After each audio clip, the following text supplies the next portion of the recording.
action takes place in a Russian urban village. Two bank employees are talking during a break, while a quiet, unattractive woman named Luba is silently reading a book. Colleagues begin to ridicule her, but she still does not pay attention to them. Suddenly Luba is summoned by her boss. She doesn't like the fact that the staff doesn't like Luba.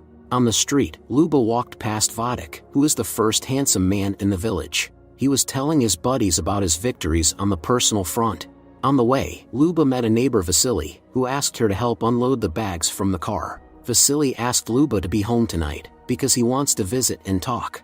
At home, Antonina told her daughter to put herself in order, because Vasily was coming soon to ask her in marriage. Thinking that it was about her mother, Luba began to congratulate her, but it turned out that the neighbor would come to woo not to Antonina, but to Luba.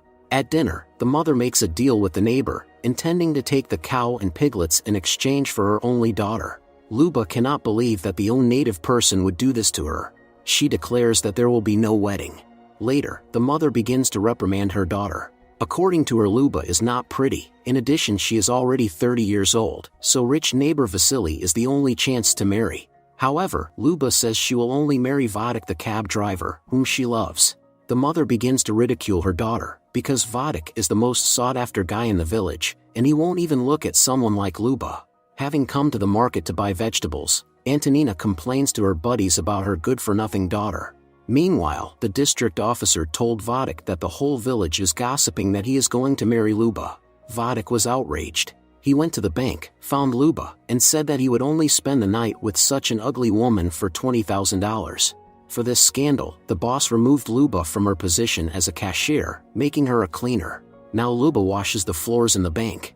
In the evening, she asked her mother why she had blabbed to everyone about her crush on Vadik. The mother feels no guilt, thinking her daughter is ungrateful. Out of desperation, Luba wanted to harm herself, but then changed her mind because the cow went into labor. At night, the mother asked her daughter's forgiveness, but she simply walked away. The next day, Luba withdrew all the money from her account, since her mother had nothing to pay the loan for the TV set. At the bank, Luba waited until the boss's office was empty and took out $20,000 from the safe. When she saw the icon, she changed her mind. However, the colleagues continued to make fun of her. In anger, Luba overturned her chair and went outside in tears. The district police officer came up to her and asked her to come to the station. He wants to talk about Luba's boss, who allegedly spent off more than $20,000 for repairs, although there were no repairs. The boss saw it through the window and then threatened Luba, reminding her that she had to keep quiet. This time Luba without hesitation stole $20,000 and left a note saying that she had taken the money. Luba doesn't want anyone else to be blamed.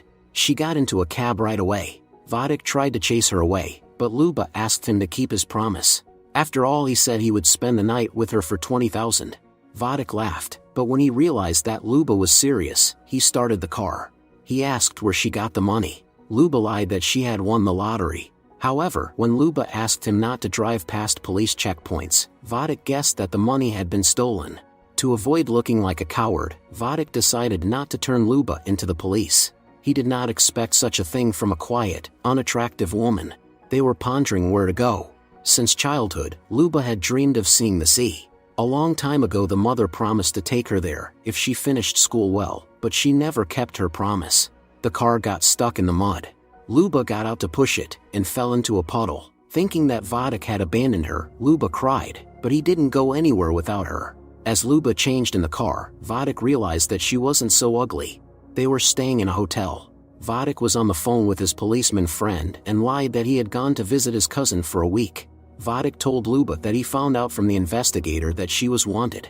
They can't go to the sea, because only one federal highway leads there. So Vadik suggested that Luba go to the village where he grew up.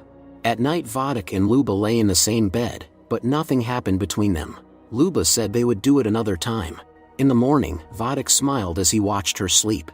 In the afternoon, they had a bite to eat in an open-air cafe. Luba wondered why Vadik hadn't left her yesterday, because he had his chance. They spent the whole day together, and in the evening they admired the river. Meanwhile, the police are actively looking for Luba. Vadik reads advertisements in the newspapers for rented cottages. They decide to choose the most expensive, because there is nothing to lose anyway. The two-story cottage turned out to be gorgeous indeed. Left alone, Luba and Vadik fooled around. He wanted to kiss her, but she asked him not to rush things.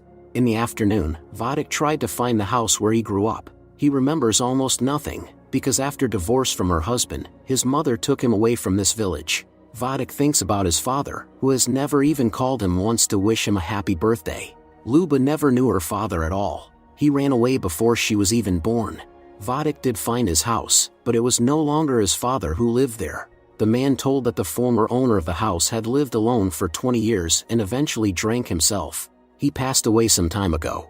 Vadik got drunk with grief. He could not walk on his own, so Luba brought him to their cottage. Sitting on the porch, Vadik began to cry. He wanted to be alone and asked Luba to leave him alone. Later, he, being in an inadequate state, tried to break into Luba's room, but she locked herself in, frightened. Vadik started acting aggressively, demanding that the door be opened, but she still did not do it. In the morning, Luba made him breakfast and left, promising to return soon. She decided to go shopping. In the meantime, Vadik took the money. After shopping, Luba went into a beauty salon and had her hair and makeup done, just like for a wedding night. After applying makeup, Luba looked like a real beauty. Men on the street immediately began to pay attention to her. There was no Vadik at the cottage, nor was there any money. At first, Luba thought that he had decided to leave her after all, but soon Vadik returned with wine and flowers. He apologized for his drunken antics last night. Vadik also reminded her not to leave the money unattended. Luba had never been given flowers before. Finally, she and Vadik kissed, and passion arose between them. For Luba, it was her first experience. When it was all over, Vadik thanked Luba for not being like everyone else. He confessed his love for her. Vadik had never said such words to any girl before. At night, Luba dreamt that she and Vadik were married and had a baby. Beloved cooked her breakfast in bed. It seems that nothing else is needed to be happy. As they strolled through the city, they wondered what to do next. It's been a month. Hiding in the cottage won't work forever. Vadik suggests go to Siberia. When some hooligan made an indecent compliment to Luba, Vadik got into a fight. Soon the police intervene. All the participants of the conflict were taken to the police station. Luba's face seemed familiar to the policeman, but he could not remember where he had seen her. Since the guys decided to settle the issue among themselves peacefully, they were released. On the street, Luba felt sick and dizzy. The hooligans asked Vadik for forgiveness, saying they were wrong. In the meantime, the policeman saw a photo of Luba, who was wanted. Luba went to the drugstore to buy a pregnancy test, but a policeman stopped her on the street. He demanded $10,000 in exchange for his silence. Luba had no choice but to agree. The policeman drove her to the cottage. Luba promised that the money would be there tomorrow. Vadik prepares a romantic dinner. He began to suspect that something was going on with his beloved, but she assured him that everything was fine. The pregnancy test showed a positive result. Luba was happy and scared at the same time. In the evening, Luba looked like a beauty queen. The lovers were unaware that the policeman was watching them through the window. He was very surprised at the insolence and fearlessness of the fugitive criminal. In the morning, hugging Vadik asleep, Luba cries, realizing that their happiness will not last. Calling a cab, Luba decided on a desperate move. Before leaving, she left a note for Vadik.